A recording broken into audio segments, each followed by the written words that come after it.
नमस्ते दोस्तों, साहित्य कोश में आपका स्वागत है।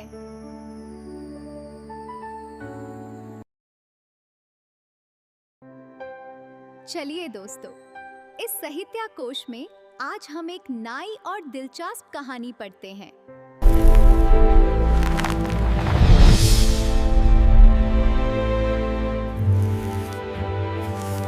परिंदे। निर्मल वर्मा। अंधियारे गलियारे में चलते हुए लतिका ठिठक गई। दीवार का सहारा लेकर उसने लैंप की बत्ती बढ़ा दी। सीढ़ियों पर उसकी छाया एक बेडौल फटी आकृति खींचने लगी। 7 नंबर कमरे से लड़कियों की बातचीत और हंसी, ठहाकों का स्वर अभी तक आ रहा था। लतिका ने दरवाजा खटखटाया। शोर अचानक बंद हो गया। कौन है? लतिका चुपचाप खड़ी रही। कमरे में कुछ देर तक घुसुर पुसुर होती रही। फिर दरवाजे की चटखनी के खुलने का स्वर आया। लतिका कमरे की देहरी से कुछ आगे बढ़ी। लैंप की झपकती लौ में लड़कियों के चेहरे सिनेमा के पर्दे पर ठहरे हुए क्लोजअप की भांति उभरने लगे। कमरे में अंधेरा क्यों कर रखा है? लतिका के स्वर में हल्की सी झिड़क का आभास था। लैंप में तेल ही खत्म हो गया। मैडम, यह सुधा का कमरा था, इसलिए उसे ही उत्तर देना पड़ा। हॉस्टल में शायद वह सबसे अधिक लोकप्रिय थी, क्योंकि सदा छुट्टी के समय या रात के डिनर के बाद आस पास के कमरों में रहने वाली लड़कियों का जमघट उसी के कमरे में लग जाता था। देर तक गपशप, हंसी मजाक चलता रहता। तेल के लिए करीमुद्दीन से क्यों नहीं कहा, कितनी बार कहा मैडम, लेकिन उसे याद रहे तब तो।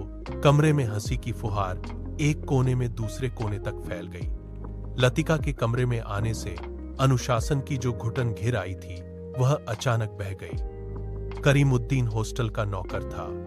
उसके आलस और काम में टालमटोल करने के किस्से हॉस्टल की लड़कियों में पीढ़ी दर पीढ़ी चले आते थे। लतिका को हठात कुछ स्मरण हो आया। अंधेरे में लैंप घुमाते हुए चारों ओर निगाहें दौड़ाई। कमरे में चारों ओर घेरा बनाकर वे बैठी थी, पास एक दूसरे से सटकर। सबके चेहरे परिचित थे, किंतु लैंप के पीले मध्यम प्रकाश में मानो कुछ बदल गया था, या जैसे वह उन्हें पहली बार देख रही थी। जूली, अब तक तुम इस ब्लॉक में क्या कर रही हो? जूली खिड़की के पास पलंग के सिरहाने बैठी थी। उसने चुपचाप आंखें नीची कर ली। लैंप का प्रकाश चारों ओर से सिमटकर अब केवल उसके चेहरे पर गिर रहा था। नाइट रजिस्टर पर दस्तखत कर दिए। हाँ मैडम। फिर लतिका का स्वर कड़ा हो आया। झूली सकुचाकर खिड़की से बाहर देखने लगी। जब से लतिका इस स्कूल में आई है, उसने अनुभव किया है कि हॉस्टल के इस नियम का पालन डांट फटकार के बावजूद नहीं होता। मैडम, कल से छुट्टियां शुरू हो जाएंगी, इसलिए आज रात हम सब ने मिलकर, और सुधा पूरी बात न कहकर हेमंती की ओर देखते हुए मुस्कुराने लगी। हेमंती के गाने का प्रोग्राम है, आप भी कुछ देर बैठिए ना। लतिका को उलझन मालूम हुई। इस समय यहां आकर उसने उनके मजे को किरकिरा कर दिया। इस छोटे से हिल स्टेशन पर रहते उसे खासा अरसा हो गया, लेकिन कब समय पतझड़ और गर्मियों का घेरा पार कर सर्दी की छुट्टियों की गोद में सिमट जाता है, उसे कभी याद नहीं रहता। चोरों की तरह चुपचाप वह देहरी से बाहर हो गई। उसके चेहरे का तनाव ढीला पड़ गया। वह मुस्कुराने लगी। मेरे संग स्नो फॉल देखने कोई नहीं ठहरेगा। मैडम, छुट्टियों में क्या आप घर नहीं जा रही है? सब लड़कियों की आंखें उस पर जम गईं। अभी कुछ पक्का नहीं है। I love the snow fall. Latika को लगा कि यही बात उसने पिछले साल भी कही थी, और शायद पिछले साल भी। उसे लगा मानो लड़कियां उसे संदेह की दृष्टि से देख रही हैं, मानो उन्होंने उसकी बात पर विश्वास नहीं किया। उसका सिर चकराने लगा, मानो बादलों का स्याह झुरमुट किसी अनजाने कोने से उठकर उसे अपने में समा लेगा। वह थोड़ा सा हंसी, फिर धीरे से उसने अपने सिर को झटक दिया। जूली, तुमसे कुछ काम है। अपने ब्लॉक में जाने से पहले मुझसे मिल लेना। Well, good night. लतिका ने अपने पीछे दरवाजा बंद कर दिया। Good night madam, good night, good night. गलियारे की सीढ़ियां न उतरकर लतिका रेलिंग के सहारे खड़ी हो गई। लैंप की बत्ती को नीचे घुमाकर कोने में रख दिया। बाहर धुंध की नीली तहें बहुत घनी हो चली थीं। लॉन पर लगे हुए चीड़ के पत्तों की सरसराहट हवा के झोंकों के संग कभी तेज कभी धीमी होकर भीतर वह आती थी। हवा में सर्दी का आभास पाकर लतिका के दिमाग में कल से शुरू होने वाली छुट्टियों का ध्यान भटक आया। उसने आंखें मूंद ली। उसे लगा कि जैसे उसकी टांगें बांस की लकड़ियों की तरह उसके शरीर से बंधी हैं, जिनकी गांठें धीरे धीरे खुलती जा रही हैं। सिर की चकराहट अभी मिट्टी नहीं थी, मगर अब जैसे वह भीतर न होकर बाहर फैली हुई धुंध का हिस्सा बन गई थी। सीढ़ियों पर बातचीत का स्वर सुनकर लतिका जैसे सोते से जगी, शॉल को कंधों पर समेटा और लैंप उठा लिया। डॉक्टर मुखर्जी मिस्टर ह्यूबर्ट के संग एक अंग्रेजी धुन गुनगुनाते हुए ऊपर आ रहे थे। सीढ़ियों पर अंधेरा था और ह्यूबर्ट को बार बार अपनी छड़ी से रास्ता टटोलना पड़ता था। लतिका ने 2-4 सीढ़ियां उतरकर लैंप को नीचे झुका दिया। Good evening doctor. Good evening mister Hubert. Thank you miss Latika. Hubert के स्वर में कृतज्ञता का भाव था। सीढ़ियां चढ़ने से उनकी सांस तेज हो रही थी और वह दीवार से लगे हुए हाँफ रहे थे। लैंप की रोशनी में उनके चेहरे का पीलापन कुछ तांबे के रंग जैसा हो गया था। यहां अकेली क्या कर रही हो मिस लतिका? डॉक्टर ने होंठों के भीतर से सीटी बजाई। चेकिंग करके लौट रही थी। आज इस वक्त ऊपर कैसे आना हुआ मिस्टर ह्यूबर्ट? ह्यूबर्ट ने मुस्कुराकर अपनी छड़ी डॉक्टर के कंधों से छुआ दी। इनसे पूछो, यही मुझे जबरदस्ती घसीट लाए हैं। मिस लतिका, हम आपको निमंत्रण देने आ रहे थे। आज रात मेरे कमरे में एक छोटा सा कंसर्ट होगा, जिसमें मैं ह्यूबर्ट शोपा और चाइकोव्स्की के कंपोजिशन बजाएंगे और फिर क्रीम कॉफी पी जाएगी। और उसके बाद अगर समय रहा तो पिछले साल हमने जो गुनाह किए हैं उन्हें हम मिलकर कन्फेस करेंगे। डॉक्टर मुखर्जी के चेहरे पर उभरी मुस्कान खेल गई। डॉक्टर, मुझे माफ करें, मेरी तबीयत कुछ ठीक नहीं है। चलिए, यह ठीक रहा। फिर तो आप वैसे भी मेरे पास आती। डॉक्टर ने धीरे से लतिका के कंधों को पकड़कर अपने कमरे की तरफ मोड़ दिया। डॉक्टर मुखर्जी का कमरा ब्लॉक के दूसरे सिरे पर छत से जुड़ा हुआ था। वह आधे बर्मी थे, जिसके चिन्ह उनकी थोड़ी दबी हुई नाक और छोटी छोटी चंचल आंखों से स्पष्ट थे। बर्मा पर जापानियों का आक्रमण होने के बाद वह इस छोटे से पहाड़ी शहर में आ बसे थे। प्राइवेट प्रैक्टिस के अलावा वह कॉन्वेंट स्कूल में हाइजीन, फिजियोलॉजी भी पढ़ाया करते थे और इसीलिए उनको स्कूल के हॉस्टल में ही एक कमरा रहने के लिए दे दिया गया था। कुछ लोगों का कहना था कि बर्मा से आते हुए रास्ते में उनकी पत्नी की मृत्यु हो गई, लेकिन इस संबंध में निश्चित रूप से कुछ नहीं कहा जा सकता, क्योंकि डॉक्टर स्वयं कभी अपनी पत्नी की चर्चा नहीं करते। बातों के दौरान डॉक्टर अक्सर कहा करते हैं, मरने से पहले मैं एक बार बर्मा जरूर जाऊंगा। और तब एक क्षण के लिए उनकी आंखों में एक नमी सी आ जाती। लतिका चाहने पर भी उनसे कुछ पूछ नहीं पाती। उसे लगता कि डॉक्टर नहीं चाहते कि कोई अतीत के संबंध में उनसे कुछ भी पूछे या सहानुभूति दिखलाए। दूसरे ही क्षण अपनी गंभीरता को दूर ठेलते हुए वह हंस पड़ते, एक सूखी बुझी हुई हंसी। होम सिकनेस ही एक ऐसी बीमारी है जिसका इलाज किसी डॉक्टर के पास नहीं है। छत पर मेज कुर्सियां डाल दी गई और भीतर कमरे से परकोलेटर में कॉफी का पानी चढ़ा दिया गया। सुना है अगले 2-3 वर्षों में यहां पर बिजली का इंतजाम हो जाएगा, डॉक्टर ने स्प्रिट लैंप जलाते हुए कहा। यह बात तो पिछले सालों से सुनने में आ रही है। अंग्रेजों ने भी कोई लंबी चौड़ी स्कीम बनाई थी, पता नहीं उसका क्या हुआ, ह्यूबर्ट ने कहा। वह आराम कुर्सी पर लेटा हुआ बाहर लॉन की ओर देख रहा था। लतिका कमरे से 2 मोमबत्तियां ले आई। मेज के दोनों सिरों पर टिकाकर उन्हें जला दिया गया। छत का अंधेरा मोमबत्ती की फीकी रोशनी के इर्द गिर्द सिमटने लगा। एक घनी नीरवता चारों ओर घिरने लगी। हवा में चीड़ के वृक्षों की साएं दूर दूर तक फैली। पहाड़ियों और घाटियों में सीटियों की गूंज सी छोड़ती जा रही थी। इस बार शायद बर्फ जल्दी गिरेगी। अभी से हवा में एक सर्द खुश्की सी महसूस होने लगी है। डॉक्टर का सिगार अंधेरे में लाल बिंदी सा चमक रहा था। पता नहीं मिस वुड को स्पेशल सर्विस का गोरख धंधा क्यों पसंद आता है। छुट्टियों में घर जाने से पहले क्या यह जरूरी है कि लड़कियां फादर एलमंड का सरमन सुने? ह्यूबर्ट ने कहा, पिछले 5 साल से मैं सुनता आ रहा हूं। फादर एलमंड के सरमन में कहीं हेयर फेयर नहीं होता। डॉक्टर को फादर एलमंड एक आंख नहीं सुहाते थे। लतिका कुर्सी पर आगे झुककर प्यालों में कॉफी उड़ेलने लगी। हर साल स्कूल बंद होने के दिन यही 2 प्रोग्राम होते हैं, चैपल में स्पेशल सर्विस और उसके बाद दिन में पिकनिक। लतिका को पहला साल याद आया जब डॉक्टर के संग पिकनिक के बाद वह क्लब गई थी। डॉक्टर बार में बैठे थे। बॉल रूम कुमाऊं रेजिमेंट अफसरों से भरा हुआ था।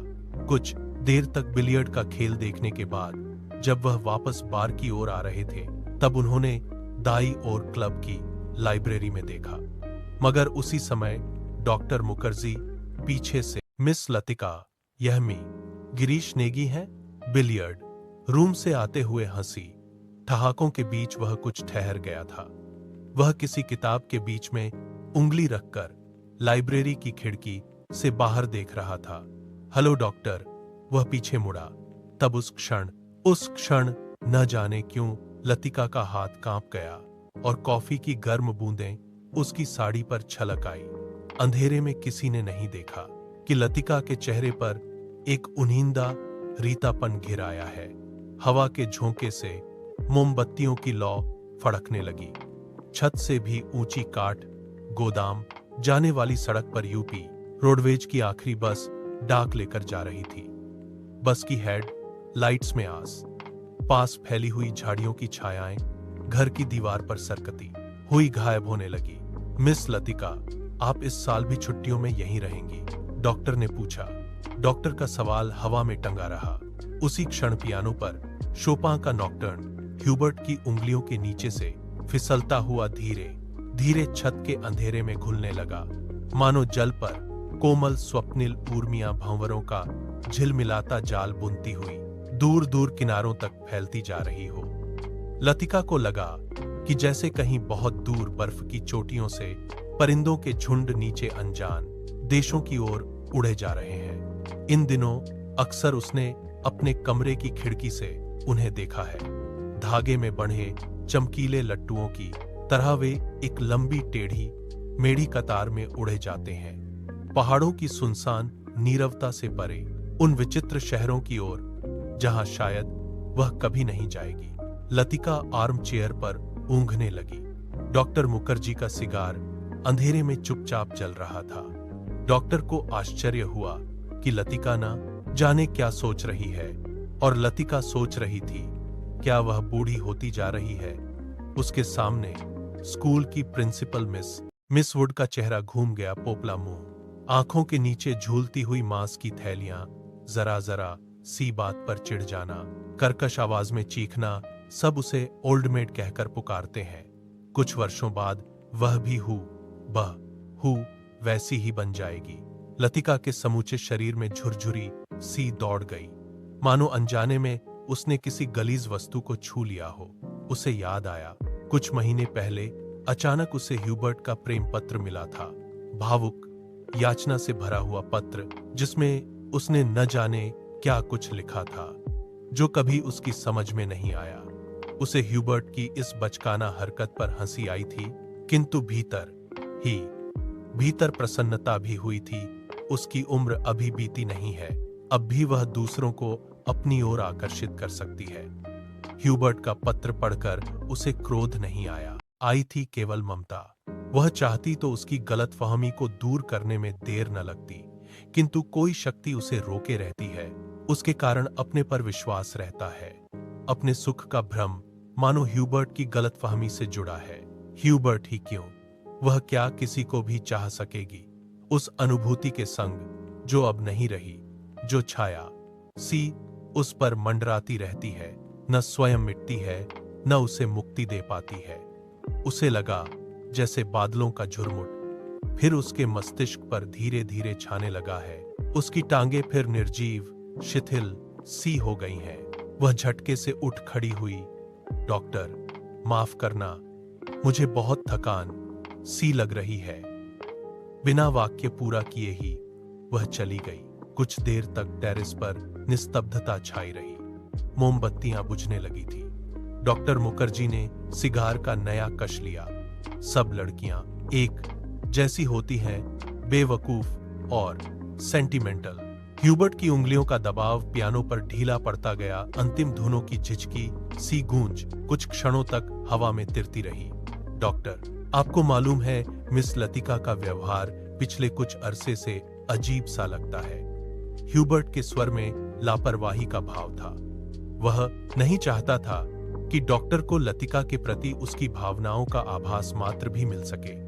जिस कोमल अनुभूति को वह इतने समय से संजोता आया है, ह्यूबर्ट उसे हंसी के एक ही ठहाके में उपहासास्पद बना देगा। क्या तुम नियति में विश्वास करते हो, ह्यूबर्ट? डॉक्टर ने कहा। ह्यूबर्ट दम रोके प्रतीक्षा करता रहा।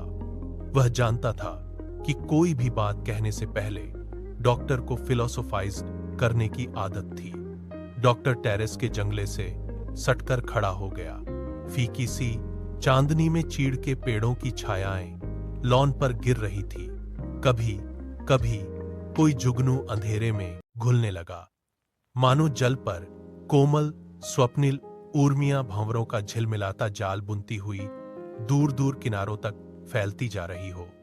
लतिका को लगा कि जैसे कहीं बहुत दूर बर्फ की चोटियों से परिंदों के झुंड नीचे अनजान देशों की ओर उड़े जा रहे हैं। इन दिनों अक्सर उसने अपने कमरे की खिड़की से उन्हें देखा है। धागे में बंधे चमकीले लट्टुओं की तरह वे एक लंबी टेढ़ी मेढ़ी कतार में उड़े जाते हैं, पहाड़ों की सुनसान नीरवता से परे, उन विचित्र शहरों की ओर जहां शायद वह कभी नहीं जाएगी। लतिका आर्म चेयर पर ऊँघने लगी। डॉक्टर मुखर्जी का सिगार अंधेरे में चुपचाप जल रहा था। डॉक्टर को आश्चर्य हुआ कि लतिका ना जाने क्या सोच रही है, और लतिका सोच रही थी, क्या वह बूढ़ी होती जा रही है? उसके सामने स्कूल की प्रिंसिपल मिस वुड का चेहरा घूम गया। पोपला मुंह, आंखों के नीचे झूलती हुई मांस की थैलियां, जरा जरा सी बात पर चिढ़ जाना, कर्कश आवाज में चीखना, सब उसे ओल्ड मेड कहकर पुकारते हैं। कुछ वर्षों बाद वह भी बहू वैसी ही बन जाएगी। लतिका के समूचे शरीर में झुरझुरी सी दौड़ गई, मानो अनजाने में उसने किसी गलीज वस्तु को छू लिया हो। उसे याद आया, कुछ महीने पहले अचानक उसे ह्यूबर्ट का प्रेम पत्र मिला था। भावुक याचना से भरा हुआ पत्र, जिसमें उसने न जाने क्या कुछ लिखा था, जो कभी उसकी समझ में नहीं आया। उसे ह्यूबर्ट की इस बचकाना हरकत पर हंसी आई थी, किंतु भीतर प्रसन्नता भी हुई थी। उसकी उम्र अभी बीती नहीं है, अब भी वह दूसरों को अपनी ओर आकर्षित कर सकती है। ह्यूबर्ट का पत्र पढ़कर उसे क्रोध नहीं आया, आई थी केवल ममता। वह चाहती तो उसकी गलतफहमी को दूर करने में देर न लगती, किंतु कोई शक्ति उसे रोके रहती है। उसके कारण अपने पर विश्वास रहता है। अपने सुख का भ्रम मानो ह्यूबर्ट की गलतफहमी से जुड़ा है, और आली ह्यूबर्ट ही क्यों, वह क्या किसी को भी चाह सकेगी उस अनुभूति के संग जो अब नहीं रही, जो छाया सी उस पर मंडराती रहती है, न स्वयं मिटती है, न उसे मुक्ति दे पाती है। उसे लगा जैसे बादलों का झुरमुट फिर उसके मस्तिष्क पर धीरे धीरे छाने लगा है। उसकी टांगें फिर निर्जीव शिथिल सी हो गई हैं। वह झटके से उठ खड़ी हुई। डॉक्टर, माफ करना, मुझे बहुत थकान सी लग रही है। बिना वाक्य पूरा किए ही वह चली गई। कुछ देर तक टेरेस पर निस्तब्धता छाई रही। मोमबत्तियां बुझने लगी थी। डॉक्टर मुखर्जी ने सिगार का नया कश लिया। सब लड़कियां एक जैसी होती हैं, बेवकूफ और सेंटिमेंटल। ह्यूबर्ट की उंगलियों का दबाव पियानो पर ढीला पड़ता गया। अंतिम धुनों की झिझकी सी गूंज कुछ क्षणों तक हवा में तिरती रही। डॉक्टर, आपको मालूम है, मिस लतिका का व्यवहार पिछले कुछ अरसे से अजीब सा लगता है। ह्यूबर्ट के स्वर में लापरवाही का भाव था।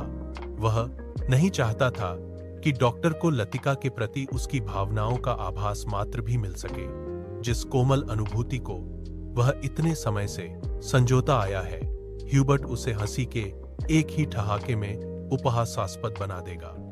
क्या तुम नियति में विश्वास करते हो, ह्यूबर्ट? डॉक्टर ने कहा। ह्यूबर्ट दम रोके प्रतीक्षा करता रहा। वह जानता था कि कोई भी बात कहने से पहले डॉक्टर को फिलोसोफाइज करने की आदत थी। डॉक्टर टेरेस के जंगले से सटकर खड़ा हो गया। फीकी सी चांदनी में चीड़ के पेड़ों की छायाएं लॉन पर गिर रही थी। कभी कभी कोई जुगनू अंधेरे में हरा प्रकाश छिड़कता हवा में गायब हो जाता था। मैं कभी कभी सोचता हूं, इंसान जिंदा किस लिए रहता है? क्या उसे कोई और बेहतर काम करने को नहीं मिलता? हजारों मील अपने मुल्क से दूर मैं यहां पड़ा हूं। यहां कौन मुझे जानता है? यहीं शायद मर भी जाऊंगा। ह्यूबर्ट, क्या तुमने कभी महसूस किया है कि एक अजनबी की हैसियत से पराई जमीन पर जाना काफी खौफनाक बात है? ह्यूबर्ट विस्मित सा डॉक्टर की ओर देखने लगा। उसने पहली बार डॉक्टर मुखर्जी के इस पहलू को देखा था।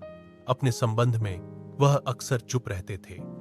कोई पीछे नहीं है, यह बात मुझ में एक अजीब किस्म की बेफिक्री पैदा कर देती है।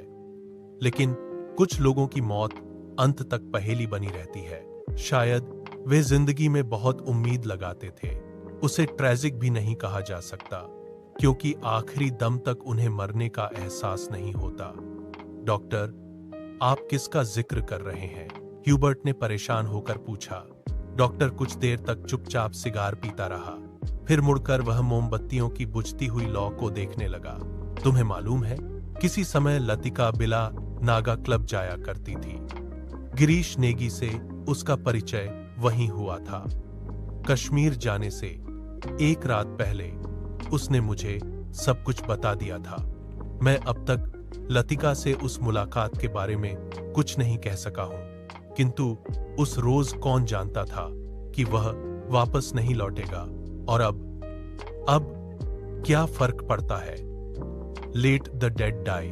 डॉक्टर की सूखी सर्द हंसी में खोखली सी शून्यता भरी थी। कौन गिरीश नेगी? कुमाऊं रेजिमेंट कैप्टन था। डॉक्टर तथा लतिका। ह्यूबर्ट से आगे कुछ नहीं कहा गया। उसे याद आया वह पत्र जो उसने लतिका को भेजा था। कितना अर्थहीन और उपहासास्पद, जैसे उसका एक एक शब्द उसके दिल को कचोट रहा हो। उसने धीरे से पियानो पर सिर टिका लिया। लतिका ने उसे क्यों नहीं बताया? क्या वह इसके योग्य भी नहीं था? लतिका, वह तो बच्ची है, पागल। मरने वाले के संग खुद थोड़े ही मरा जाता है। कुछ देर चुप रहकर डॉक्टर ने अपने प्रश्न को फिर दोहराया। लेकिन ह्यूबर्ट, क्या तुम नियति पर विश्वास करते हो? हवा के हल्के झोंके से मोमबत्तियां एक बार प्रज्वलित होकर बुझ गईं। टेरेस पर ह्यूबर्ट और डॉक्टर अंधेरे में एक दूसरे का चेहरा नहीं देख पा रहे थे, फिर भी वे एक दूसरे की ओर देख रहे थे। कॉन्वेंट स्कूल से कुछ दूर मैदान में बहते पहाड़ी नाले का स्वर आ रहा था। जब बहुत देर बाद कुमाऊं रेजिमेंट सेंटर का बिगुल सुनाई दिया तो ह्यूबर्ट हड़बड़ाकर खड़ा हो गया। अच्छा चलता हूं doctor. Good night. Good night Hubert. मुझे माफ करना, मैं सिगार खत्म करके उठूंगा। सुबह बदली छाई थी। लतिका की खिड़की खोलते ही धुंध का गुब्बारा सा भीतर घुस आया, जैसे रात भर दीवार के सहारे सर्दी में ठिठुरता हुआ वह भीतर आने की प्रतीक्षा कर रहा हो। स्कूल में ऊपर चैपल जाने वाली सड़क बादलों में छिप गई थी। केवल चैपल का क्रॉस धुंध के पर्दे पर एक दूसरे को काटती हुई पेंसिल की रेखाओं सा दिखाई दे जाता था। लतिका ने खिड़की से आंखें हटाई तो देखा कि करीमुद्दीन चाय की ट्रे लिए खड़ा है। करीमुद्दीन मिलिट्री में अर्दली रह चुका था, इसीलिए ट्रे मेज पर रखकर अटेंशन की मुद्रा में खड़ा हो गया। लतिका झटके से उठ बैठी। सुबह से आलस करके कितनी बार जागकर वह सो चुकी है। अपनी खिसियाहट मिटाने के लिए लतिका ने कहा, बड़ी सर्दी है आज, बिस्तर छोड़ने को जी नहीं चाहता। अजी मेम साहब, अभी क्या सर्दी आई है, बड़े दिनों में देखना कैसे दांत कटकटाते हैं। और करीमुद्दीन अपने हाथों को बगलों में डाले हुए इस तरह सिकुड़ गया जैसे उन दिनों की कल्पना मात्र से उसे झाड़ा लगना शुरू हो गया हो। गंजे सिर पर दोनों तरफ के उसके बाल खिजाब लगाने से कत्थई रंग के भूरे हो गए थे। बात चाहे किसी विषय पर हो रही हो, वह हमेशा खींचतान कर उसे ऐसे क्षेत्र में घसीट लाता था जहां वह बेझिझक अपने विचारों को प्रकट कर सके। एक बार तो यहां लगातार इतनी बर्फ गिरी कि भोवाली से लेकर डाक बंगले तक सारी सड़कें जाम हो गई। इतनी बर्फ थी मेम साहब कि पेड़ों की टहनियां तक सिकुड़कर तनों से लिपट गई थी, बिल्कुल ऐसे। और करीमुद्दीन नीचे झुककर मुर्गी सा बन गया। कब की बात है? लतिका ने पूछा। अब यह तो जोड़ हिसाब करके ही पता चलेगा मैम साहब, लेकिन इतना याद है कि उस वक्त अंग्रेज बहादुर यहीं थे। कैंटोनमेंट की इमारत पर कौमी झंडा नहीं लगा था। बड़े जबर थे ये अंग्रेज, 2 घंटों में ही सारी सड़कें साफ करवा दी। उन दिनों एक सीटी बजाते ही 50 घोड़े वाले जमा हो जाते थे। अब तो सारे शेड खाली पड़े हैं। वे लोग अपनी खिदमत भी करवाना जानते थे। अब उजाड़ हो गया है। करीमुद्दीन उदास भाव से बाहर देखने लगा। आज यह पहली बार नहीं है जब लतिका करीमुद्दीन से उन दिनों की बातें सुन रही है, जब अंग्रेज बहादुर ने इस स्थान को स्वर्ग बना रखा था। आप छुट्टियों में इस साल भी यहीं रहेंगी मैम साहब? दिखता तो कुछ ऐसा ही है। करीमुद्दीन, तुम्हें फिर तंग होना पड़ेगा। क्या कहती हैं मेम साहब? आपके रहने से हमारा भी मन लग जाता है, वरना छुट्टियों में तो यहाँ कुत्ते लौटते हैं। तुम जरा मिस्त्री से कह देना कि इस कमरे की छत की मरम्मत कर जाए। पिछले साल बर्फ या पानी दरारों से टपकता रहता था। लतिका को याद आया कि पिछली सर्दियों में जब कभी बर्फ गिरती थी तो उसे पानी से बचने के लिए रात भर कमरे के कोने में सिमट कर सोना पड़ता था। करीमुद्दीन चाय की ट्रे उठाता, ह्यूबर्ट साहब तो कल ही चले जाएंगे। कल रात उनकी तबीयत फिर खराब हो गई। आधी रात के वक्त मुझे जगाने आए थे। कहते थे छाती में तकलीफ है, उन्हें यह मौसम नहीं रास आता। कह रहे थे लड़कियों की बस में वह भी कल ही चले जाएंगे। करीमुद्दीन दरवाजा बंद करके चला गया। लतिका की इच्छा हुई कि वह ह्यूबर्ट के कमरे में जाकर उनकी तबीयत की पूछताछ कराए, किंतु फिर न जाने क्यों स्लीपर पैरों में टंगे रहे और वह खिड़की के बाहर बादलों को उमड़ता हुआ देखती रही।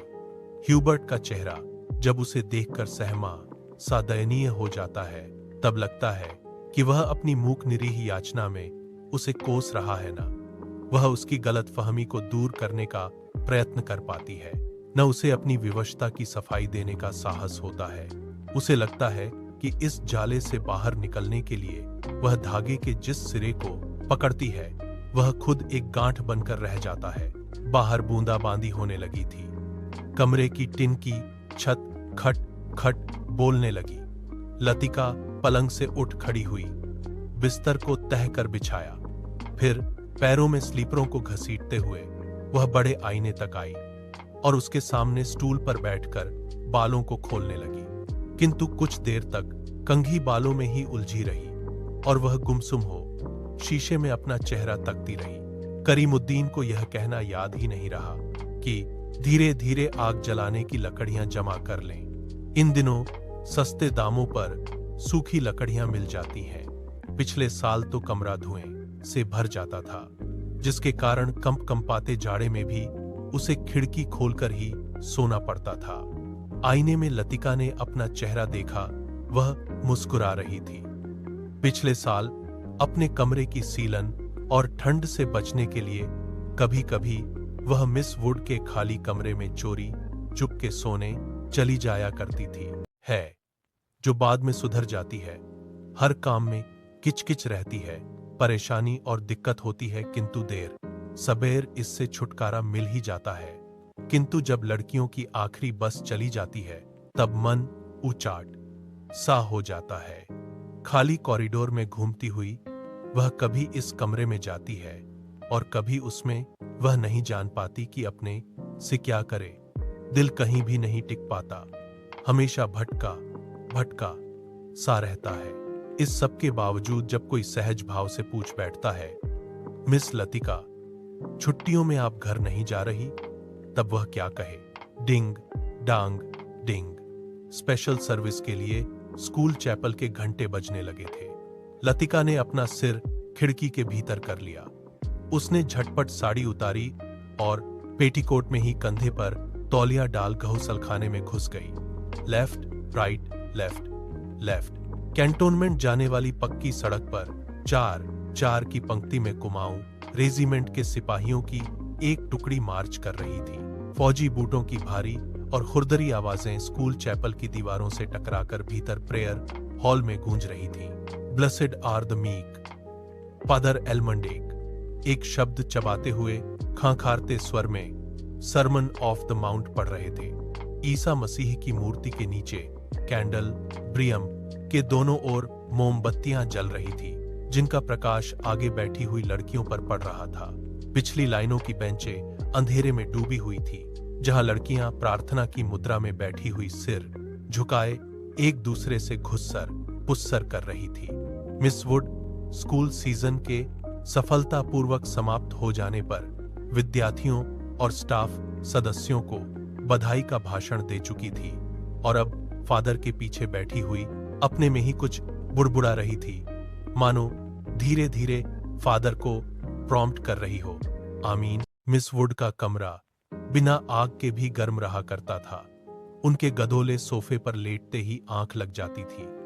कमरा छुट्टियों में खाली पड़ा रहता है, किंतु मिस वुड से इतना नहीं होता कि 2 महीनों के लिए उसके हवाले कर जाएं। हर साल कमरे में ताला ठोक जाती हैं। वह तो पिछले साल गहुसलखाने में भीतर की सांकल देना भूल गई थी, जिसे लतिका चोर दरवाजे के रूप में इस्तेमाल करती रही थी। पहले साल अकेले में उसे बड़ा डर सा लगा था। छुट्टियों में सारे स्कूल और हॉस्टल के कमरे साईं साईं करने लगते हैं। डर के मारे उसे जब कभी नींद नहीं आती थी, तब वह करीमुद्दीन को रात में देर तक बातों में उलझाए रखती। बातों में जब वह खोई सी सो जाती, तब करीमुद्दीन लैंप बुझाकर चला जाता। कभी कभी बीमारी का बहाना करके वह डॉक्टर को बुलावा भेजती थी और बाद में बहुत जिद करके दूसरे कमरे में उनका बिस्तर लगवा देती। लतिका ने कंधे से बालों का गुच्छा निकाला और उसे बाहर फेंकने के लिए वह खिड़की के पास आ खड़ी हुई। बाहर छत की ढलान से बारिश के जल की मोटी सी धार बराबर लॉन पर गिर रही थी।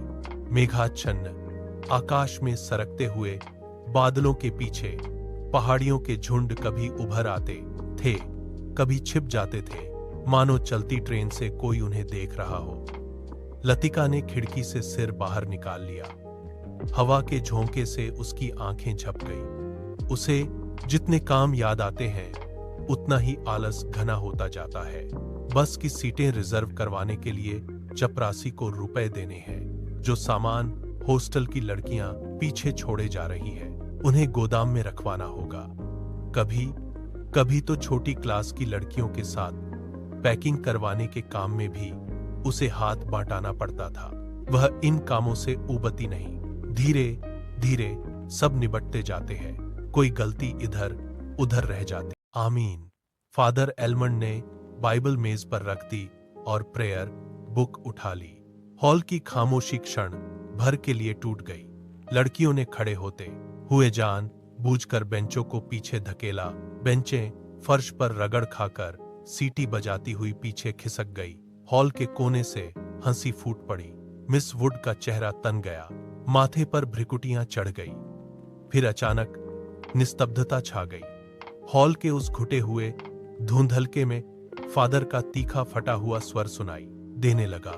Jesus said, I am the light of the world. He that followeth me shall not walk in darkness, but shall have the light of the light. Doctor Mukherjee ने ऊब और अकुलाहट से भरी जम्हाई ली। कब यह किस्सा खत्म होगा? उसने इतने ऊंचे स्वर में लतिका से पूछा कि वह सकुचाकर दूसरी ओर देखने लगी। स्पेशल सर्विस के समय डॉक्टर मुखर्जी के होठों पर व्यंग्यात्मक मुस्कान खेलती रही और वह धीरे धीरे अपनी मूंछों को खींचता रहा। फादर एलमंड की वेश भूषा देखकर लतिका के दिल में गुदगुदी सी दौड़ गई। जब वह छोटी थी तो अक्सर यह बात सोचकर विस्मित हुआ करती थी कि क्या पादरी लोग सफेद चोगे के नीचे कुछ नहीं पहनते? अगर धोखे से वह ऊपर उठ जाए तो। लेफ्ट लेफ्ट लेफ्ट मार्च करते फौजी बूट चैपल से दूर होते जा रहे थे। केवल उनकी गूंज हवा में शेष रह गई थी। हिग नंबर 117 फादर ने प्रार्थना पुस्तक खोलते हुए कहा। हॉल में प्रत्येक लड़की ने डेस्क पर रखी हुई हिम बुक खोल ली। पन्नों के उलटने की खड़खड़ाहट फिसलती एक सिरे से दूसरे सिरे तक फैल गई। आगे की बेंच से उठकर ह्यूबर्ट पियानो के सामने स्टूल पर बैठ गया। संगीत शिक्षक होने के कारण हर साल स्पेशल सर्विस के अवसर पर उसे कॉयर के संग पियानो बजाना पड़ता था। रॉबर्ट ने अपने रुमाल से नाक साफ की। अपनी घबराहट छिपाने के लिए ह्यूबर्ट हमेशा ऐसा ही किया करता था। कनखियों से हॉल की ओर देखते हुए उसने कांपते हाथों से हिम बुक खोली। Lead kindly light. पियानो के सुर दबे झिझकते से मिलने लगे। घने बालों से ढकी ह्यूबर्ट की लंबी पीली उंगलियां खुलने सिमटने लगी। कॉयर में गाने वाली लड़कियों के स्वर एक दूसरे से गूंथकर कोमल स्निग्ध लहरों में बिंध गए। लतिका को लगा उसका जूड़ा ढीला पड़ गया है, मानो गर्दन के नीचे झूल रहा है। मिस वुड की आंख बचा। लतिका ने चुपचाप बालों में लगे क्लिपों को कसकर खींच दिया। बड़ा झक्की आदमी है।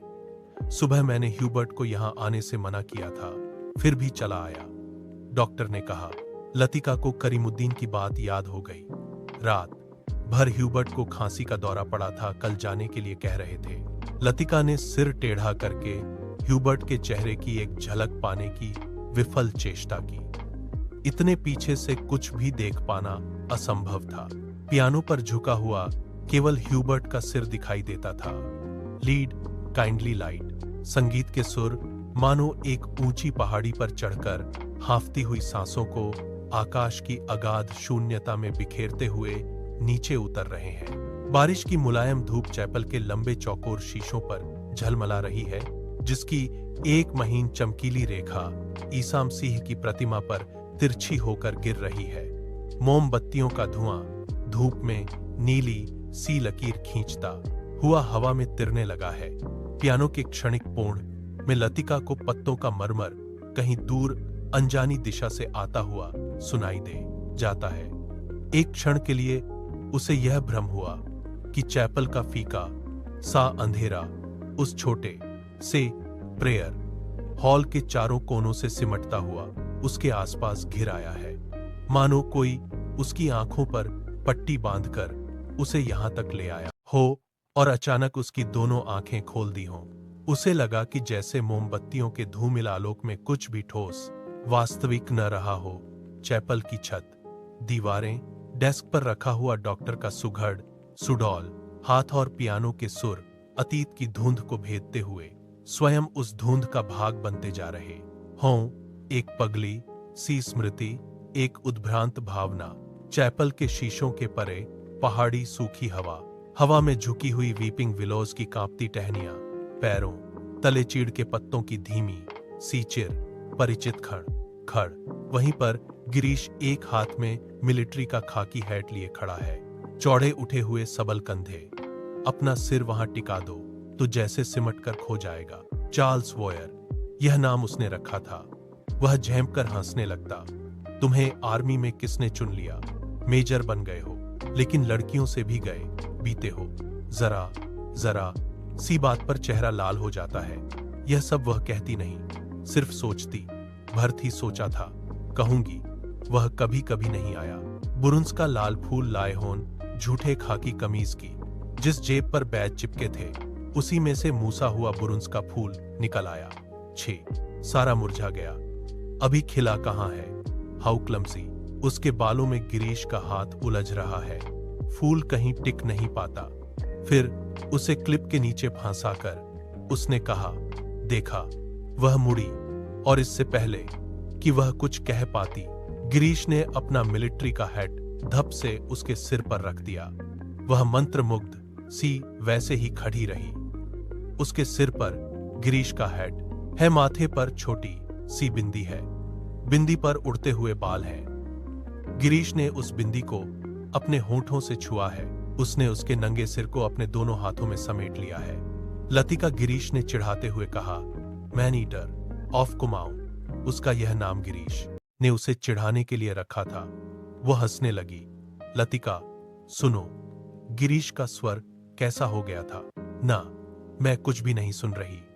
लतिका, मैं कुछ महीनों में वापस लौट आऊंगा। ना, मैं कुछ भी नहीं सुन रही। किंतु वह सुन रही है, वह नहीं जो गिरीश कह रहा है, बल्कि वह जो नहीं कहा जा रहा है, जो उसके बाद कभी नहीं कहा गया। Lead kindly light. लड़कियों का स्वर पियानो के स्वरों में डूबा हुआ गिर रहा है, उठ रहा है। ह्यूबर्ट ने सिर मोड़कर लतिका को निमिष भर देखा। आंखें मूंदे ध्यानमग्ना प्रस्तर मूर्ति सी वह स्थिर निश्चल खड़ी थी। क्या यह भाव उसके लिए, क्या लतिका ने ऐसे क्षणों में उसे अपना साथी बनाया है? ह्यूबर्ट ने एक गहरी सांस ली और उस सांस में ढेर सी थकान उमड़ आई। देखो, मिस वुड कुर्सी पर बैठे बैठे सो रही हैं। डॉक्टर होठों में ही फुसफुसाया। यह डॉक्टर का पुराना मजाक था कि मिस वुड प्रार्थना करने के बहाने आंखें मूंदे हुए नींद की झपकियां लेती है। फादर एलमंड ने कुर्सी पर फैले अपने गाउन को समेट लिया और प्रेयर बुक बंद करके मिस वुड के कानों में कुछ कहा। पियानो का स्वर क्रमशः मंद पड़ने लगा। ह्यूबर्ट की उंगलियां ढीली पड़ने लगी। सर्विस के समाप्त होने से पूर्व मिस वुड ने ऑर्डर पढ़कर सुनाया। बारिश होने की आशंका से आज के कार्यक्रम में कुछ आवश्यक परिवर्तन करने पड़े थे। पिकनिक के लिए झूला देवी के मंदिर जाना संभव नहीं हो सकेगा, इसलिए स्कूल से कुछ दूर मीडोज में ही सब लड़कियां नाश्ते के बाद जमा होंगी। सब लड़कियों को दोपहर का लंच हॉस्टल किचन से ही ले जाना होगा। केवल शाम की चाय मीडोज में बनेगी। पहाड़ों की बारिश का क्या भरोसा। कुछ देर पहले धुआंधार बादल गरज रहे थे। सारा शहर पानी में भीगा ठिठुर रहा था। अब धूप में नहाता नीला आकाश धुंध की ओट से बाहर निकलता हुआ फैल रहा था। लतिका ने चैपल से बाहर आते हुए देखा विपिंग बिलोज की भीगी शाखाओं से धूप में चमकती हुई बारिश की बूंदें टपक रही थीं। लड़कियां चैपल से बाहर निकलकर छोटे छोटे झुंड बनाकर कॉरिडोर में जमा हो गई हैं। नाश्ते के लिए अभी पौना घंटा पड़ा था। उनमें से कोई लड़की हॉस्टल जाने के लिए इच्छुक नहीं थी। छुट्टियां अभी शुरू नहीं हुई थी, किंतु शायद इसीलिए वे इन चंद बचे खुचे क्षणों में अनुशासन के घेरे के भीतर भी मुक्त होने का भरपूर आनंद उठा लेना चाहती थीं। मिस वुड को लड़कियों का यह गुल गपाड़ा अखरा, किंतु फादर एलमंड के सामने वह उन्हें डांट फटकार नहीं सकी। अपनी झुंझलाहट दबाकर वह मुस्कुराते हुए बोली, कल सब चली जाएंगी, सारा स्कूल वीरान हो जाएगा। फादर एलमंड का लंबा ओजपूर्ण चेहरा चैपल की घुटी हुई गरमाई से लाल हो उठा था। कॉरिडोर के जंगले पर अपनी छड़ी लटकाकर वह बोले, छुट्टियों में पीछे हॉस्टल में कौन रहेगा? पिछले 2-3 सालों से मिस लतिका ही रह रही हैं। और डॉक्टर मुखर्जी, फादर का ऊपरी होंठ तनिक खिंचाया, डॉक्टर तो सर्दी गर्मी यहीं रहते हैं। मिस वुड ने विस्मय से फादर की ओर देखा। वह समझ नहीं सकी कि फादर ने डॉक्टर का प्रसंग क्यों छेड़ दिया है। डॉक्टर मुखर्जी छुट्टियों में कहीं नहीं जाते। 2 महीने की छुट्टियों में बर्मा जाना काफी कठिन है, फादर। मिस वुड हंसने लगी। मिस वुड, पता नहीं आप क्या सोचती हैं। मुझे तो मिस लतिका का हॉस्टल में अकेले रहना कुछ समझ में नहीं आता। लेकिन फादर, मिस वुड ने कहा, यह तो कॉन्वेंट स्कूल का नियम है कि कोई भी टीचर छुट्टियों में अपने खर्चे पर हॉस्टल में रह सकती है। मैं फिलहाल स्कूल के नियमों की बात नहीं कर रहा। मिस लतिका डॉक्टर के संग यहां अकेली ही रह जाएंगी। और सच पूछिए मिस वुड, डॉक्टर के बारे में मेरी राय कुछ बहुत अच्छी नहीं है। फादर, आप कैसी बात कर रहे हैं? मिस लतिका बच्ची थोड़े ही हैं। मिस वुड को ऐसी आशा नहीं थी कि फादर एलमंड अपने दिल में दकियानुसी भावना को स्थान देंगे। फादर एलमंड कुछ हतप्रभ से हो गए। बात टालते हुए बोले, मिस वुड, मेरा मतलब यह नहीं था। आप तो जानती हैं, मिस लतिका और उस मिलिट्री अफसर को लेकर एक अच्छा खासा स्कैंडल बन गया था। स्कूल की बदनामी होने में क्या देर लगती है। वह बेचारा तो अब नहीं रहा। मैं उसे जानती थी फादर। ईश्वर उसकी आत्मा को शांति दे। मिस वुड ने धीरे से अपनी दोनों बाहों से क्रॉस किया। फादर एलमंड को मिस वुड की मूर्खता पर इतना अधिक क्षोभ हुआ कि उनसे आगे और कुछ नहीं बोला गया। डॉक्टर मुखर्जी से उनकी कभी नहीं पटती थी, इसलिए मिस वुड की आंखों में वह डॉक्टर को नीचा दिखाना चाहते थे, किंतु मिस वुड लतिका का रोना ले बैठी। आगे बात बढ़ाना व्यर्थ था। उन्होंने छड़ी को जंगले से उठाया और ऊपर साफ खुले आकाश को देखते हुए बोले, प्रोग्राम आपने यूं ही बदला मिस वुड। अब क्या बारिश होगी। ह्यूबर्ट जब चैपल से बाहर निकला तो उसकी आंखें चकाचौंध सी हो गईं। उसे लगा जैसे किसी ने अचानक ढेर सी चमकीली उछलती हुई रोशनी मुट्ठी में भरकर उसकी आंखों में झोंक दी हो। पियानो के संगीत के सुर रुई के छुई मुई रेशों की भांति अब तक उसके मस्तिष्क की थकी मादी नसों पर फड़फड़ा रहे थे। वह काफी थक गया था।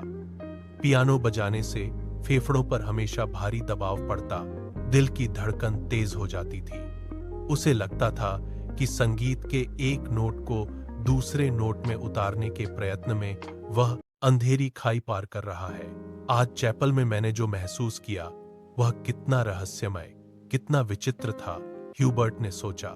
मुझे लगा पियानो का हर नोट चिरंतन खामोशी की अंधेरी खोह में निकलकर बाहर फैली नीली धुंध को काटता, तराशता हुआ एक भूला सा अर्थ खींच लाता है। गिरता हुआ हर पोजा एक छोटी सी मौत है, मानो घने छायादार वृक्षों की कांपती छायाओं में कोई पगडंडी गुम हो गई हो। एक छोटी सी मौत जो आने वाले सुरों को अपनी बची खुची गूंजों की सांसें समर्पित कर जाती है, जो मर जाती है किंतु मिट नहीं पाती, मिटती नहीं, इसलिए मरकर भी जीवित है, दूसरे सुरों में लय हो जाती है। डॉक्टर, क्या मृत्यु ऐसे ही आती है? अगर मैं डॉक्टर से पूछूं तो वह हंसकर टाल देगा। मुझे लगता है वह पिछले कुछ दिनों से कोई बात छिपा रहा है। उसकी हंसी में जो सहानुभूति का भाव होता है वह मुझे अच्छा नहीं लगता। आज उसने मुझे स्पेशल सर्विस में आने से रोका था। कारण पूछने पर वह चुप रहा था। कौन सी ऐसी बात है जिसे मुझसे कहने में डॉक्टर कतराता है? शायद मैं शक्की मिजाज होता जा रहा हूं और बात कुछ भी नहीं है।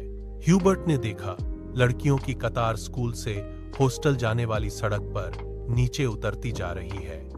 उजली धूप में उनके रंग बिरंगे रिबन, हल्की आसमानी रंग की फ्रॉकें और सफेद पेटियां चमक रही हैं। सीनियर कैम्ब्रिज की कुछ लड़कियों ने चैपल की वाटिका से गुलाब के फूलों को तोड़कर अपने बालों में लगा लिया है। कैंटोनमेंट के 3-4 सिपाही लड़कियों को देखते हुए अश्लील मजाक करते हुए हंस रहे हैं और कभी कभी किसी लड़की की ओर जरा सा झुककर सीटी बजाने लगते हैं। Hello mister Hubert. ह्यूबर्ट ने चौंक कर पीछे देखा। लतिका एक मोटा सा रजिस्टर बगल में दबाए खड़ी थी। आप अभी यहीं हैं? ह्यूबर्ट की दृष्टि लतिका पर टिकी रही। वह क्रीम रंग की पूरी बाहों की ऊनी जैकेट पहने हुई थी। कुमाऊनी लड़कियों की तरह लतिका का गला गोल था। धूप की तपन से पका गेहुआ रंग कहीं कहीं हल्का सा गुलाबी हो आया था, मानो बहुत धोने पर भी गुलाब के कुछ धब्बे इधर उधर बिखरे रह गए हों। उन लड़कियों के नाम नोट करने थे जो कल जा रही हैं, सो पीछे रुकना पड़ा। आप भी तो कल जा रहे हैं मिस्टर ह्यूबर्ट। अभी तक तो यही इरादा है। यहां रुककर भी क्या करूंगा? आप स्कूल की ओर जा रही हैं। चलिए। पक्की सड़क पर लड़कियों की भीड़ जमा थी, इसीलिए वे दोनों पोलो ग्राउंड का चक्कर काटती हुई पगडंडी से नीचे उतरने लगे। हवा तेज हो चली। चीड़ के पत्ते हर झोंके के संग टूट टूट कर पगडंडी पर ढेर लगाते जाते थे। ह्यूबर्ट रास्ता बनाने के लिए अपनी छड़ी से उन्हें बुहार कर दोनों ओर बिखेर देता था। लतिका पीछे खड़ी हुई देखती रहती थी। अल्मोड़ा की ओर से आते हुए छोटे छोटे बादल रेशमी रुमालों से उमड़ते हुए सूरज के मुंह पर लिपटे से जाते थे, फिर हवा में बह निकलते थे। इस खेल में धूप कभी मंद फीकी सी पड़ जाती थी, कभी अपना उजला आंचल खोलकर समूचे शहर को अपने में समेट लेती थी। लतिका तनिक आगे निकल गई। ह्यूबर्ट की सांस चढ़ गई थी और वह धीरे धीरे हांफता हुआ पीछे से आ रहा था। जब वे पोलो ग्राउंड के पवेलियन को छोड़कर मिलिट्री के दारीं ओर मुड़े तो लतिका ह्यूबर्ट की प्रतीक्षा करने के लिए खड़ी हो गई। उसे याद आया छुट्टियों के दिनों में जब कभी कमरे में अकेले बैठे बैठे उसका मन ऊब जाता था तो वह अक्सर टहलते हुए मिलिट्री तक चली जाती थी। उससे सटी पहाड़ी पर चढ़कर वह बर्फ में ढके देवदार वृक्षों को देखा करती थी, जिनकी झुकी हुई शाखों से रुई के गालों सी बर्फ नीचे गिरा करती थी। नीचे बाजार जाने वाली सड़क पर बच्चे स्लेज पर फिसला करते थे। वह खड़ी खड़ी बर्फ में छिपी हुई उस सड़क का अनुमान लगाया करती थी जो फादर एलमंड के घर से गुजरती हुई मिलिट्री अस्पताल और डाकघर से होकर चर्च की सीढ़ियों तक जाकर गुम हो जाती थी। जो मनोरंजन एक दुर्गम पहेली को सुलझाने में होता है, वही लतिका को बर्फ में खोए रास्तों को खोज निकालने में होता था। आप बहुत तेज चलती हैं। मिस लतिका थकान से ह्यूबर्ट का चेहरा कुम्हला गया था। माथे पर पसीने की बूंदें छलक आई थी। कल रात आपकी तबीयत क्या कुछ खराब हो गई थी? आपने कैसे जाना? क्या मैं अस्वस्थ दिख रहा हूं? ह्यूबर्ट के स्वर में हल्की सी खींच का आभास था। सब लोग मेरी सेहत को लेकर क्यों बात शुरू करते हैं? उसने सोचा। नहीं, मुझे तो पता भी नहीं चलता। वह तो सुबह करीमुद्दीन ने बातों में जिक्र छेड़ दिया था। लतिका कुछ अप्रतिभ सी हो आई। कोई खास बात नहीं। वह पुराना दर्द शुरू हो गया था। अब बिल्कुल ठीक है। अपने कथन की पुष्टि के लिए ह्यूबर्ट छाती सीधी करके तेज कदम बढ़ाने लगा। डॉक्टर मुखर्जी को दिखलाया था। वह सुबह आए थे। उनकी बात कुछ समझ में नहीं आती। हमेशा दो बातें एक दूसरे से उलटी कहते हैं। कहते थे कि इस बार मुझे 6-7 महीने की छुट्टी लेकर आराम करना चाहिए, लेकिन अगर मैं ठीक हूं तो भला इसकी क्या जरूरत है? ह्यूबर्ट के स्वर में व्यथा की छाया लतिका से छिपी न रह सकी। बात को टालते हुए उसने कहा, आप तो नहाकर चिंता करते हैं मी ह्यूबर्ट। आज कल मौसम बदल रहा है। अच्छे भले आदमी तक बीमार हो जाते हैं। ह्यूबर्ट का चेहरा प्रसन्नता में दमकने लगा। उसने लतिका को ध्यान से देखा।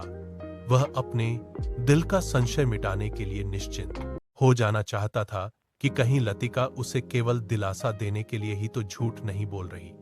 यही तो मैं सोच रहा था मिस लतिका। डॉक्टर की सलाह सुनकर तो मैं डर ही गया। भला 6 महीने की छुट्टी लेकर मैं अकेला क्या करूंगा? स्कूल में तो बच्चों के संग मन लगा रहता है। सच पूछो तो दिल्ली में ये 2 महीनों की छुट्टियां काटना भी दूभर हो जाता है। मिस्टर ह्यूबर्ट, कल आप दिल्ली जा रहे हैं। लतिका चलते चलते हठात ठिठक गई। सामने पोलो ग्राउंड फैला था, जिसके दूसरी ओर मिलिट्री की ट्रकें कैंटोनमेंट की ओर जा रही थी। ह्यूबर्ट को लगा जैसे लतिका की आंखें अधमुदी सी खुली रह गई है, मानो पलकों पर एक पुराना भूला सा सपना सरक आया है। मिस्टर ह्यूबर्ट, आप दिल्ली जा रहे हैं। इस बार लतिका ने प्रश्न नहीं दोहराया। उसके स्वर में केवल एक असीम दूरी का भाव घिराया। बहुत अरसा पहले मैं भी दिल्ली गई थी मी ह्यूबर्ट। तब मैं बहुत छोटी थी। न जाने कितने बरस बीत गए। हमारी मौसी का ब्याह वहीं हुआ था। बहुत सी चीजें देखी थीं, लेकिन अब तो सब कुछ धुंधला सा पड़ गया है। इतना याद है कि हम कुतुब पर चढ़े थे। सबसे ऊंची मंजिल से हमने नीचे झांका था ना, जाने कैसा लगा था। नीचे चलते हुए आदमी चाबी भरे हुए खिलौनों से लगते थे। हमने ऊपर से उन पर मूंगफलियां फेंकी थी, लेकिन हम बहुत निराश हुए थे क्योंकि उनमें से किसी ने हमारी तरफ नहीं देखा। शायद मां ने मुझे डांटा था और मैं सिर्फ नीचे झांकते हुए डर गई थी। सुना है अब तो दिल्ली इतना बदल गया है कि पहचाना नहीं जाता। वे दोनों फिर चलने लगे। हवा का वेग ढीला पड़ने लगा। उड़ते हुए बादल अब सुस्ताने से लगे थे। उनकी छायाएं नंदा देवी और पंचचूली की पहाड़ियों पर गिर रही थी। स्कूल के पास पहुंचते पहुंचते चीड़ के पेड़ पीछे छूट गए। कहीं कहीं जुबानी के पेड़ों के आस पास बुरुंस के लाल फूल धूप में चमक जाते थे। स्कूल तक आने में उन्होंने पोलो ग्राउंड का लंबा चक्कर लगा लिया था। मिस लतिका, आप कहीं छुट्टियों में जाती क्यों नहीं? सर्दियों में तो यहां सब कुछ वीरान हो जाता होगा। अब मुझे यहां अच्छा लगता है, लतिका ने कहा। पहले साल अकेलापन कुछ अखरा था, अब आदी हो गई हूं। क्रिसमस से एक रात पहले क्लब में डांस होता है, लॉटरी डाली जाती है और रात को देर तक नाच गाना होता रहता है। नए साल के दिन कुमाऊं रेजिमेंट की ओर से परेड ग्राउंड में कार्निवाल किया जाता है। बर्फ पर स्केटिंग होती है। रंग बिरंगे गुब्बारों के नीचे फौजी बैंड बजता है। फौजी अफसर फैंसी ड्रेस में भाग लेते हैं। हर साल ऐसा ही होता है, मिस्टर ह्यूबर्ट। फिर कुछ दिन बाद विंटर स्पोर्ट्स के लिए अंग्रेज टूरिस्ट आते हैं। हर साल मैं उनसे परिचित होती हूँ। वापस लौटते हुए वे हमेशा वादा करते हैं कि अगले साल भी आएंगे, पर मैं जानती हूँ कि वे नहीं आएंगे। वे भी जानते हैं कि वे नहीं आएंगे। फिर भी हमारी दोस्ती में कोई अंतर नहीं पड़ता। फिर कुछ दिनों बाद पहाड़ों पर बर्फ पिघलने लगती है। छुट्टियां खत्म होने लगती हैं। आप सब लोग अपने अपने घरों से वापस लौट आते हैं और मिस्टर ह्यूबर्ट पता भी नहीं चलता कि छुट्टियां कब शुरू हुई थीं, कब खत्म हो गईं। लतिका ने देखा कि ह्यूबर्ट उसकी ओर आतंकित भयाकुल दृष्टि से देख रहा है। वह सिटपिटाकर चुप हो गई। उसे लगा मानो वह इतनी देर में पागल सी अनर्गल प्रलाप कर रही हो। मुझे माफ करना, मिस्टर ह्यूबर्ट। कभी कभी मैं बच्चों की तरह बातों में बहक जाती हूं, मिस लतिका, ह्यूबर्ट ने धीरे से कहा। वह चलते चलते रुक गया था। लतिका ह्यूबर्ट के भारी स्वर से चौंक सी गई। क्या बात है मिस्टर ह्यूबर्ट? वह पत्र, उसके लिए मैं लज्जित हूं। उसे आप वापस लौटा दें। समझ लें कि मैंने उसे कभी नहीं लिखा था। लतिका कुछ समझ न सकी। दिग्भ्रांत सी खड़ी हुई ह्यूबर्ट के पीले उद्विग्न चेहरे को देखती रही। ह्यूबर्ट ने धीरे से लतिका के कंधे पर हाथ रख दिया। कल डॉक्टर ने मुझे सब कुछ बता दिया। अगर मुझे पहले से मालूम होता तो आल्को थो। ह्यूबर्ट हकलाने लगा। मिस्टर ह्यूबर्ट, किंतु लतिका से आगे कुछ भी नहीं कहा गया। उसका चेहरा सफेद हो गया था। दोनों चुपचाप कुछ देर तक स्कूल के गेट के बाहर खड़े रहे। मीडोज पगडंडियों, पत्तों, छायाओं से घिरा छोटा सा द्वीप, मानो कोई घोंसला दो हरी घाटियों के बीच आ दबा हो। भीतर घुसते ही पिकनिक की काली आग से झुलसे हुए पत्थर, अधजली टहनियां, बैठने के लिए बिछाए गए पुराने अखबारों के टुकड़े इधर उधर बिखरे दिखाई दे जाते हैं। अक्सर टूरिस्ट पिकनिक के लिए यहां आते हैं। मीडोज को बीच में काटता हुआ टेढ़ा मेढ़ा बरसाती नाला बहता है जो दूर से धूप में चमकता हुआ सफेद रिबन सा दिखाई देता है।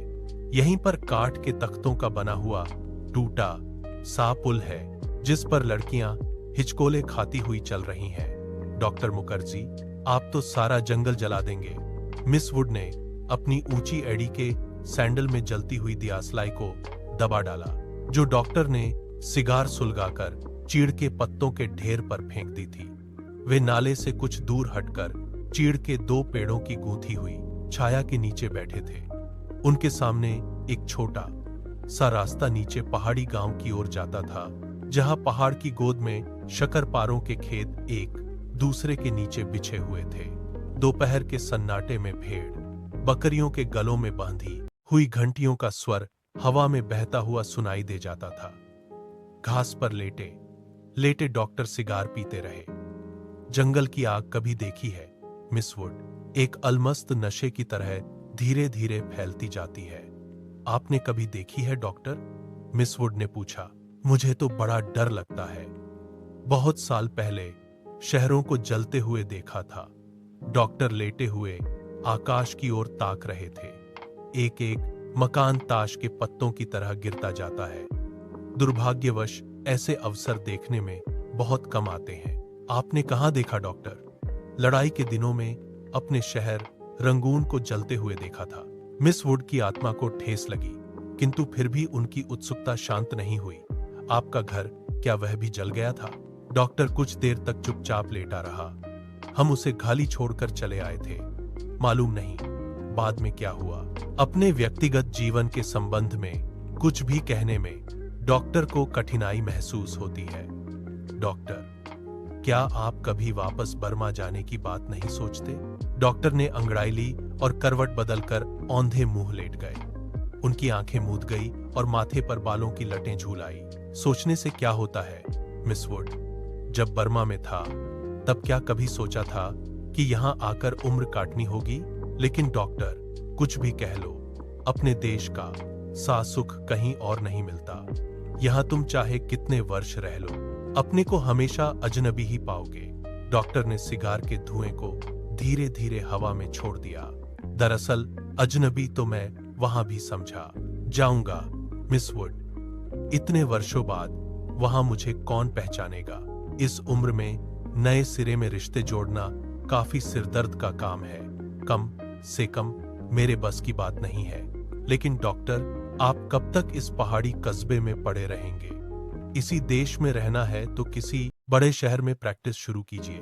प्रैक्टिस बढ़ाने के लिए कहां भटकता फिरूंगा मिस वुड? जहां रहो वहीं मरीज मिल जाते हैं। यहां आया था कुछ दिनों के लिए, फिर मुद्दत हो गई और टिका रहा। जब कभी जी उबेगा कहीं चला जाऊंगा। जड़ें कहीं नहीं जमती तो पीछे भी नहीं छूट जाता। मुझे अपने बारे में कोई गलतफहमी नहीं है मिस वुड, मैं सुखी हूं। मिस वुड ने डॉक्टर की बात पर विशेष ध्यान नहीं दिया। दिल में वह हमेशा डॉक्टर को उच्छृंखल, लापरवाह और सनकी समझती रही है, किंतु डॉक्टर के चरित्र में उसका विश्वास है, न जाने क्यों। क्योंकि डॉक्टर ने जाने अनजाने में उसका कोई प्रमाण दिया हो, यह उसे याद नहीं पड़ता। मिस वुड ने एक ठंडी सांस भरी। वह हमेशा यह सोचती थी कि यदि डॉक्टर इतना आलसी और लापरवाह न होता तो अपनी योग्यता के बल पर काफी चमक सकता था। इसीलिए उन्हें डॉक्टर पर क्रोध भी आता था और दुख भी होता था। मिस वुड ने अपने बैग से ऊन का गोला और सलाइयां निकाली। फिर उसके नीचे से अखबार में लिपटा हुआ चौड़ा कॉफी का डिब्बा उठाया, जिसमें अंडों की सैंडविचें और हैम्बर्गर दबे हुए थे। थर्मस से प्यालों में कॉफी उंडेलते मिस वुड ने कहा, डॉक्टर, कॉफी ठंडी हो रही है। डॉक्टर लेटे बुड़बुड़ाया। मिस वुड ने नीचे झुककर देखा। वह कोहनी पर सिर टिकाए चुपचाप सो रहा था। ऊपर का होंठ जरा सा फैलकर मुड़ गया था, मानो किसी से मजाक करने से पहले मुस्कुरा रहा हो। उसकी उंगलियों में दबा हुआ सिगार नीचे झुका हुआ लटक रहा था।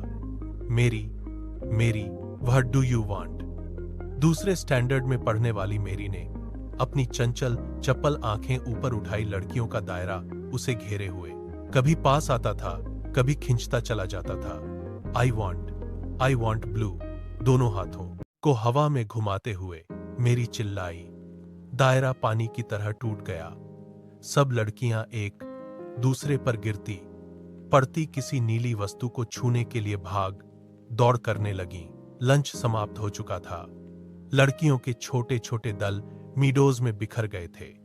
ऊंची क्लास की कुछ लड़कियां चाय का पानी गर्म करने के लिए पेड़ों पर चढ़कर सूखी टहनियां तोड़ रही थीं। दोपहर की उस घड़ी में मीडोज अलसाया ऊँघना सा जान पड़ता था। हवा का कोई भूला भटका झोंका चीड़ के पत्ते खड़खड़ा उठते थे। कभी कोई पक्षी अपनी सुस्ती मिटाने झाड़ियों से उड़कर नाले के किनारे बैठ जाता था, पानी में सिर डुबोता था, फिर ऊबकर हवा में 2-4 निरुद्देश्य चक्कर काटकर दोबारा झाड़ियों में दुबक जाता था।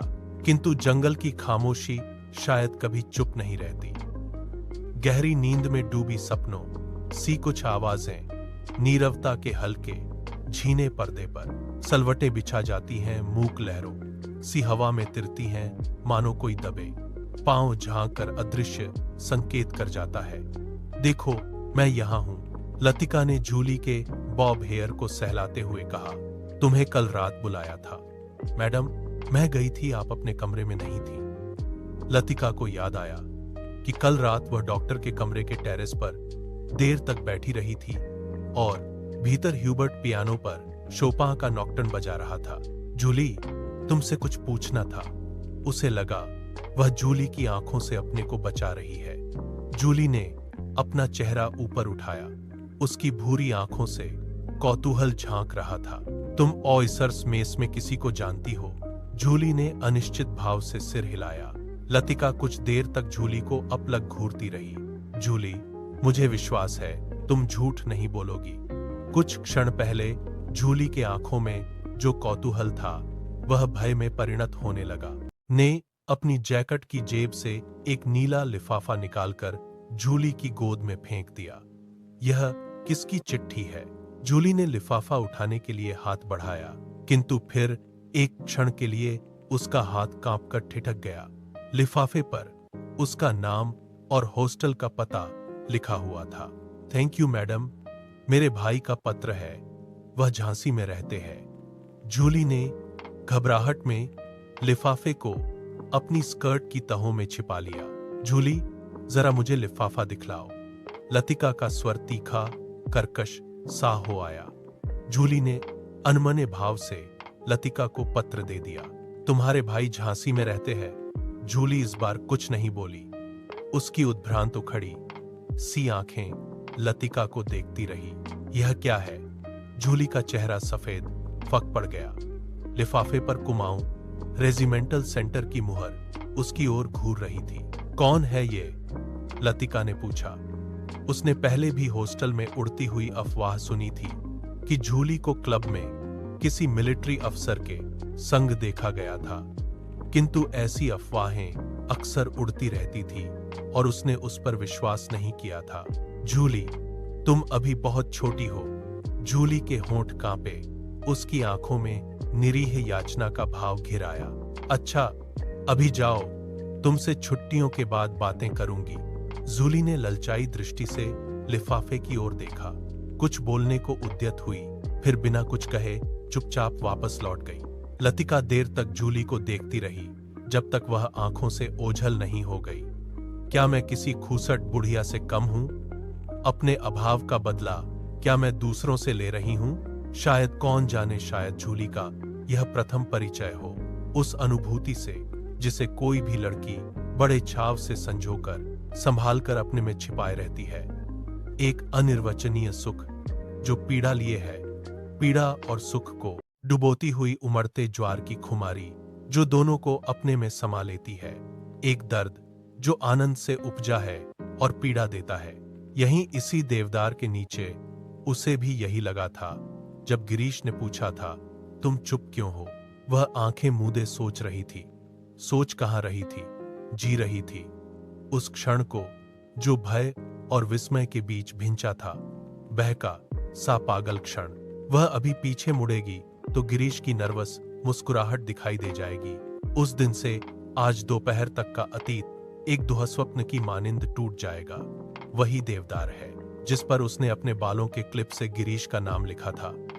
पेड़ की छाल उतरती नहीं थी, क्लिप टूट जाता था, तब गिरीश ने अपने नाम के नीचे उसका नाम लिखा था। जब कभी कोई अक्षर बिगड़कर टेढ़ा मेढ़ा हो जाता था, तब वह हंसती थी और गिरीश का कांपता हाथ और भी कांप जाता था। लतिका को लगा कि जो वह याद करती है वही भूलना भी चाहती है, लेकिन जब सचमुच भूलने लगती है तब उसे भय लगता है कि जैसे कोई उसकी किसी चीज को उसके हाथों से छीने लिए जा रहा है, ऐसा कुछ जो सदा के लिए खो जाएगा। और बचपन में जब कभी वह अपने किसी खिलौने को खो देती थी तो वह गुमसुम सी होकर सोचा करती थी, कहां रख दिया मैंने। जब बहुत दौड़ धूप करने पर खिलौना मिल जाता तो वह बहाना करती कि अभी उसे खोज ही रही है, कि वह अभी मिला नहीं है। जिस स्थान पर खिलौना रखा होता, जान बूझकर उसे छोड़कर घर के दूसरे कोनों में उसे खोजने का उपक्रम करती, तब खोई हुई चीज याद रहती, इसलिए भूलने का भय नहीं रहता था। आज वह उस बचपन के खेल का बहाना क्यों नहीं कर पाती? बहाना शायद करती है, उसे याद करने का बहाना, जो भूलता जा रहा है। दिन महीने बीत जाते हैं और वह उलझी रहती है। अनजाने में गिरीश का चेहरा धुंधला पड़ता जाता। याद वह करती है, किंतु जैसे किसी पुरानी तस्वीर के धूल भरे शीशे को साफ कर रही हो। अब वैसा दर्द नहीं होता, सिर्फ उसको याद करती है जो पहले कभी होता था। तब उसे अपने पर ग्लानि होती है। वह फिर जान बूझ कर उस घाव को कुरेदती है जो भरता जा रहा है, सुध ब सुध उसकी कोशिशों के बावजूद भरता जा रहा है। देवदार पर खुदे हुए अधमिटे नाम लतिका की ओर निस्तब्ध निरीह भाव से निहार रहे थे। मीडोज के घने सन्नाटे में नाले पार से खेलती हुई लड़कियों की आवाजें गूंज जाती थी। What do you want, what do you want. तितलियां, झींगुर, जुगनू मीडोज पर उतरती हुई सांझ की छायाओं में पता नहीं चलता कौन आवाज किसकी है। दोपहर के समय जिन आवाजों को अलग अलग करके पहचाना जा सकता था, अब वे एक स्वरता की अविरल धारा में घुल गई थी। घास से अपने पैरों को पोंछता हुआ कोई रेंग रहा है। झाड़ियों के झुरमुट से परों को फड़फड़ाता हुआ झपटकर कोई ऊपर में उड़ जाता है, किंतु ऊपर देखो तो कहीं कुछ भी नहीं है।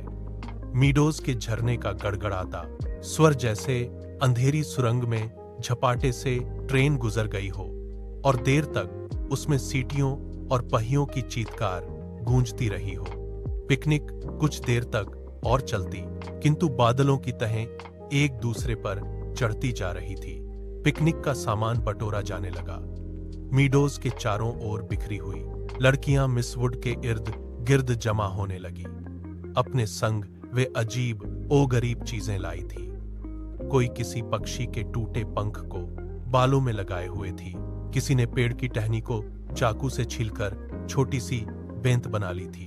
ऊंची क्लास की कुछ लड़कियों ने अपने अपने रूमालों में नाले से पकड़ी हुई छोटी छोटी बालिश भर की मछलियों को दबा रखा था, जिन्हें मिस वुड से छिपाकर वे एक दूसरे को दिखा। डॉक्टर मुखर्जी टार्च जलाकर लतिका के आगे आगे चल रहे थे। मैंने उन्हें मना कर दिया था। किस लिए? अंधेरे में पैरों के नीचे दबे हुए पत्तों की चरमराहट के अतिरिक्त कुछ सुनाई नहीं देता था। डॉक्टर मुखर्जी ने धीरे से खांसा।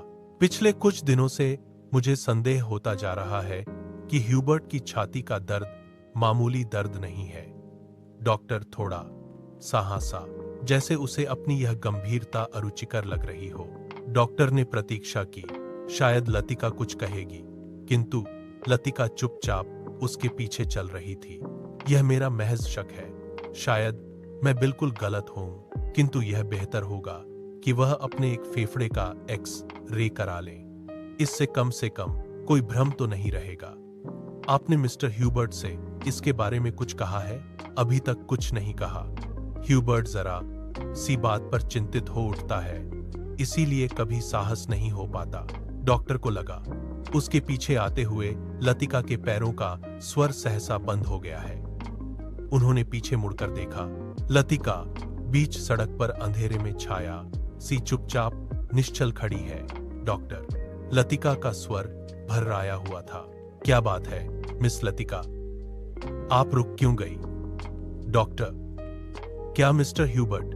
डॉक्टर ने अपनी टार्च की मध्यम रोशनी लतिका पर दी। उसने देखा लतिका का चेहरा एकदम पीला पड़ गया है और वह रह रहकर पत्ते सी कांप जाती है। मिस लतिका, क्या बात है? आप तो बहुत डरी सी जान पड़ती है। कुछ नहीं डॉक्टर, मुझे कुछ याद आ गया था। वे दोनों फिर चलने लगे। कुछ दूर जाने पर उनकी आंखें ऊपर उठ गई। पक्षियों का एक बेड़ा धूमिल आकाश में त्रिकोण बनाता हुआ पहाड़ों के पीछे से उनकी ओर आ रहा था। लतिका और डॉक्टर सिर उठाकर इन पक्षियों को देखते रही थीं। मिस वुड लड़कियों की टोली के संग आगे निकल गईं। मीडोज से पक्की सड़क तक 3-4 फरलांग की चढ़ाई थी। लतिका हांफने लगी। डॉक्टर मुखर्जी सबसे पीछे आ रहे थे। लतिका के पास पहुंचकर वह ठिठक गए। डॉक्टर ने दोनों घुटनों को जमीन पर टेकते हुए सिर झुकाकर एलिजाबेथ युगीन अंग्रेजी में कहा, मैडम, आप इतनी परेशान क्यों नजर आ रही हैं? और डॉक्टर की नाटकीय मुद्रा को देखकर लतिका के होठों पर एक थकी सी ढीली ढीली मुस्कुराहट बिखर गई। अब प्यास के मारे गला सूख रहा है और यह चढ़ाई है कि खत्म होने में नहीं आती। डॉक्टर ने अपने कंधे पर लटकते हुए थर्मस को उतारकर लतिका के हाथों में देते हुए कहा, थोड़ी सी कॉफी बची है, शायद कुछ मदद कर सके। पिकनिक में तुम कहाँ रह गए डॉक्टर? कहीं दिखाई नहीं दिए। 7 दोपहर भर सोता रहा मिस वुड के संग। मेरा मतलब है मिस वुड पास बैठी थी, कार पास शाम। मुझे लगता है मिस वुड मुझसे मोहब्बत करती हैं। कोई भी मजाक करते समय डॉक्टर अपनी मूंछों के कोनों को चबाने लगता है। क्या कहती थी? लतिका ने थर्मस से कॉफी को मुंह में उड़ेल लिया। शायद कुछ कहती, लेकिन बदकिस्मती से बीच में ही मुझे नींद आ गई। मेरी जिंदगी के कुछ खूबसूरत प्रेम प्रसंग कमबख्त इस नींद के कारण अधूरे रह गए हैं। और इस दौरान में जब दोनों बातें कर रहे थे, उनके पीछे मीडोज और मोटर रोड के संग चढ़ती हुई चीड़ और बांज के वृक्षों की कतारें सांझ के घिरते अंधेरे में डूबने लगी। मानो प्रार्थना करते हुए उन्होंने चुपचाप अपने सिर नीचे झुका लिए हों। इन्हीं पेड़ों के ऊपर बादलों में गिरजे का क्रॉस कहीं उलझा पड़ा था। उसके नीचे पहाड़ों की ढलान पर बिछे हुए खेत भागती हुई गिलहरियों से लग रहे थे, मानो किसी की टोह में स्तब्ध ठिठक गई हो। लतिका को याद आया, हर साल सर्दी की छुट्टियों से पहले ये परिंदे मैदानों की ओर उड़ते हैं, कुछ दिनों के लिए बीच के इस पहाड़ी स्टेशन पर बसेरा करते हैं, प्रतीक्षा करते हैं बर्फ के दिनों की, जब वे नीचे अजनबी अनजाने देशों में उड़ जाएंगे। क्या वे सब भी प्रतीक्षा कर रहे हैं? वह डॉक्टर मुखर्जी, मिस्टर ह्यूबर्ट, लेकिन कहां के लिए? हम कहां जाएंगे? किंतु उसका कोई उत्तर नहीं मिला। उस अंधेरे में मीडोज के झरने के भुतैले स्वर और चीड़ के पत्तों की सरसराहट के अतिरिक्त कुछ सुनाई नहीं देता था। लतिका हड़बड़ाकर चौंक गई। अपनी छड़ी पर झुका डॉक्टर धीरे धीरे सीटी बजा रहा था। मिस लतिका, जल्दी कीजिए, बारिश शुरू होने वाली है। हॉस्टल पहुंचते पहुंचते बिजली चमकने लगी थी, किंतु उस रात बारिश देर तक नहीं हुई। बादल बरसने भी नहीं पाते थे कि हवा के थपेड़ों से धकेल दिए जाते थे। दूसरे दिन तड़के ही बस पकड़नी थी, इसलिए डिनर के बाद लड़कियां सोने के लिए अपने अपने कमरों में चली गई थी। जब लतिका अपने कमरे में गई, उस समय कुमाऊं रेजिमेंटल सेंटर का बिगुल बज रहा था। उसके कमरे में करीमुद्दीन कोई पहाड़ी धुन गुनगुनाता हुआ लैंप में गैस पंप कर रहा था। लतिका उन्हीं कपड़ों में तकिए को दोहरा करके लेट गई। करीमुद्दीन ने उड़ती हुई निगाह से लतिका को देखा, फिर अपने काम में जुट गया। पिकनिक कैसी रही मेम साहब? तुम क्यों नहीं आए? सब लड़कियां तुम्हें पूछ रही थी। लतिका को लगा, पिकनिक कैसी रही? दिन भर की थकान धीरे धीरे उसके शरीर की पसलियों पर चिपटती जा रही है। अनायास उसकी आंखें नींद के बोझ से झपकने लगी। मैं चला आता तो ह्यूबर्ट साहब की तीमारदारी कौन करता? दिन भर उनके बिस्तरे से सटा हुआ बैठा रहा और अब वह गायब हो गए हैं। करीमुद्दीन ने कंधे पर लटकते हुए मैले कुचैले तौलिए को उतारा और लैंप के शीशों की गर्द पोंछने लगा। लतिका की अधमूदी आंखें खुल गईं। क्या ह्यूबर्ट साहब अपने कमरे में नहीं हैं? खुदा जाने इस हालत में कहां भटक रहे हैं। पानी गर्म करने कुछ देर के लिए बाहर गया था। वापस आने पर देखता हूं कि कमरा खाली पड़ा है। करीमुद्दीन बड़बड़ाता हुआ बाहर चला गया। लतिका ने लेटे लेटे पलंग के नीचे चप्पलों को पैरों से उतार दिया। ह्यूबर्ट इतनी रात कहां गए? किंतु लतिका की आंखें फिर झपक गई। दिन भर की थकान ने सब परेशानियों प्रश्नों पर कुंजी लगा दी थी। मानो दिन भर आंख मिचौनी खेलते हुए उसने अपने कमरे में दैया को छू लिया था। अब वह सुरक्षित थी। कमरे की चहारदीवारी के भीतर उसे कोई नहीं पकड़ सकता। दिन के उजाले में वह गवाह थी, मुजरिम थी, हर चीज का उसमें तकाजा था। अब इस अकेलेपन में कोई गिला नहीं, उलाहना नहीं, सब खींचातानी खत्म हो गई है। जो अपना है वह बिल्कुल अपना सा हो गया है। उसका दुहक नहीं, अपनाने की फुर्सत नहीं। लतिका ने दीवार की ओर मुंह घुमा लिया। लैंप के फीके आलोक में हवा में कांपते पर्दों की छायाएं हिल रही थीं। बिजली कड़कने से खिड़कियों के शीशे चमक चमक जाते थे, दरवाजे चटकने लगते थे, जैसे कोई बाहर से धीमे धीमे खटा रहा हो। कॉरिडोर से अपने कमरों में जाती हुई लड़कियों की हंसी, बातों के कुछ शब्द, फिर सब कुछ शांत हो गया। किंतु फिर भी देर तक कच्ची नींद में वह लैंप का धीमा सासी सी स्वर सुनती रही। कब वह स्वर भी मौन का भाग बनकर मूक हो गया, उसे पता न चला। कुछ देर बाद उसको लगा सीढ़ियों से कुछ दबी आवाजें ऊपर आ रही है। बीच में कोई चिल्ला उठता है और फिर सहसा आवाज धीमी पड़ जाती है। मिस लतिका, जरा अपना लैंप ले आइए। कॉरिडोर के जनीने से डॉक्टर मुखर्जी की आवाज आई थी। कॉरिडोर में अंधेरा था। वह 3-4 सीढ़ियां नीचे उतरी, लैंप नीचे किया। सीढ़ियों से सटे जंगले पर ह्यूबर्ट ने अपना सिर रख दिया था।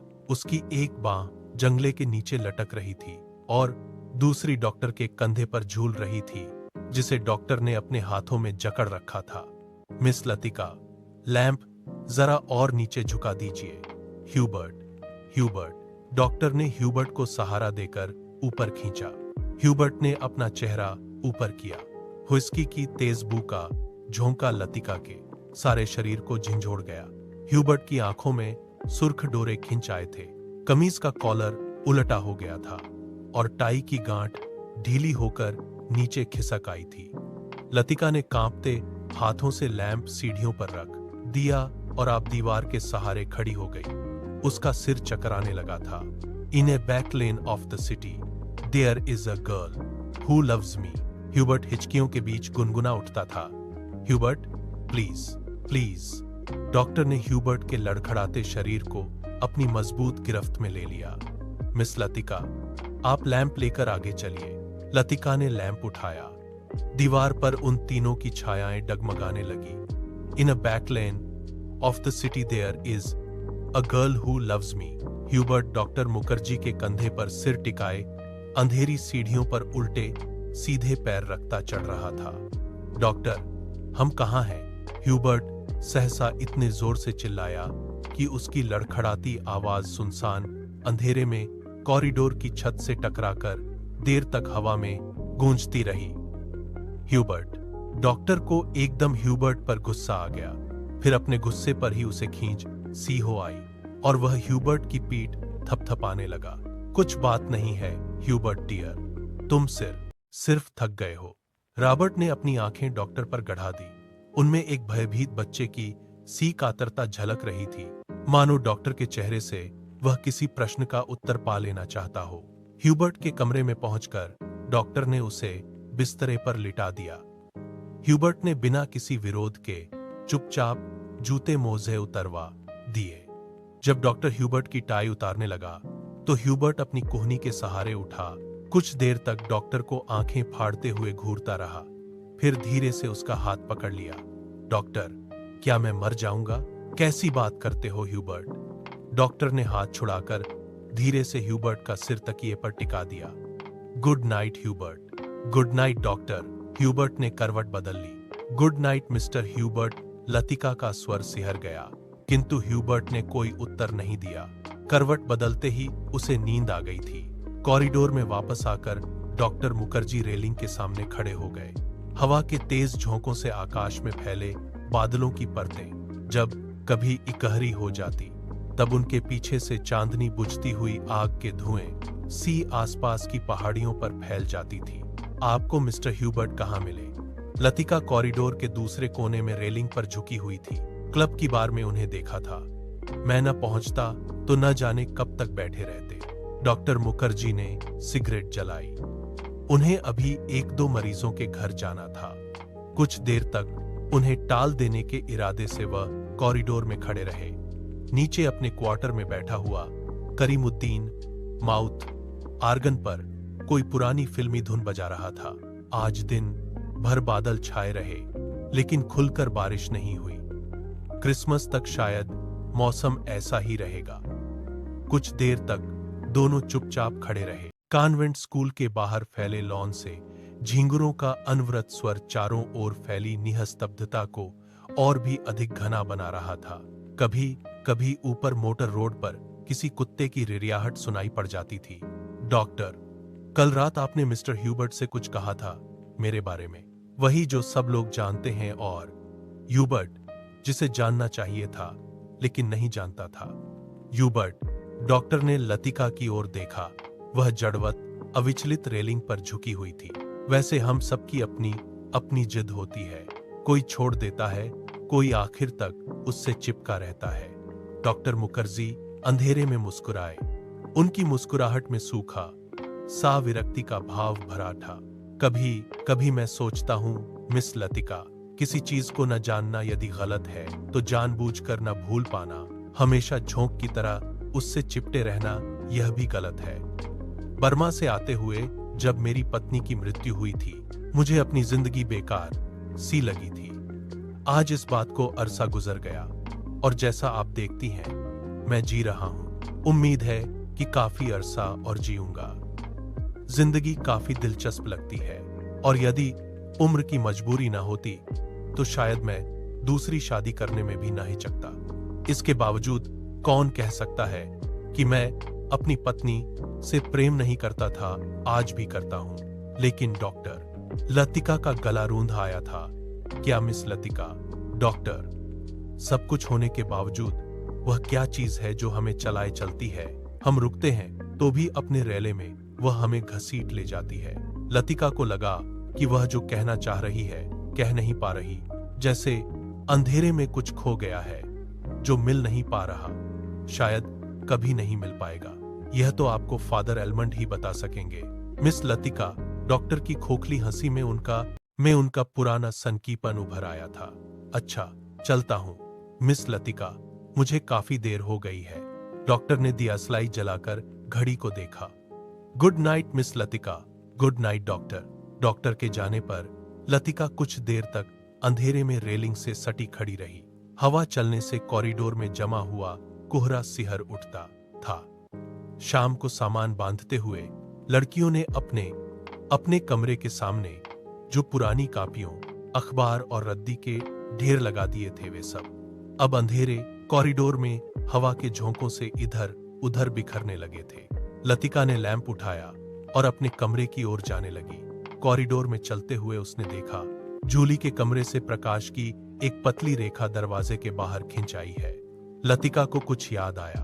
वह कुछ क्षणों तक सांस रोके जूली के कमरे के बाहर खड़ी रही। कुछ देर बाद उसने दरवाजा खटखटाया। भीतर से कोई आवाज नहीं आई। लतिका ने दबे हाथों से हल्का सा धक्का दिया, दरवाजा खुल गया। जूली लैंप बुझाना भूल गई थी। लतिका धीरे धीरे दबे पांव जूली के पलंग के पास चली आई। जूली का सोता हुआ चेहरा लैंप के फीके आलोक में पीला सा दिख रहा था। लतिका ने अपनी जेब से वही नीला लिफाफा निकाला और उसे धीरे से जूली के तकिए के नीचे दबाकर रख दिया। नमस्ते दोस्तों, चैनल को सब्सक्राइब करना न भूलें। ख्वाबों की दुनिया, लफ्जों का जहां, मिलता है सब कुछ यहाँ पे, हाँ यहाँ। ज्ञान का सागर अनमोल मोटी है, हर पन्ने पे एक नई रोशनी होती है। ये है आपका साहित्य कोश। साहित्य कोश, दिल को दे सुकून, रूह को संतोष। रूह को संतोष। इस सफर में जुड़ने के लिए चैनल को सब्सक्राइब कीजिए।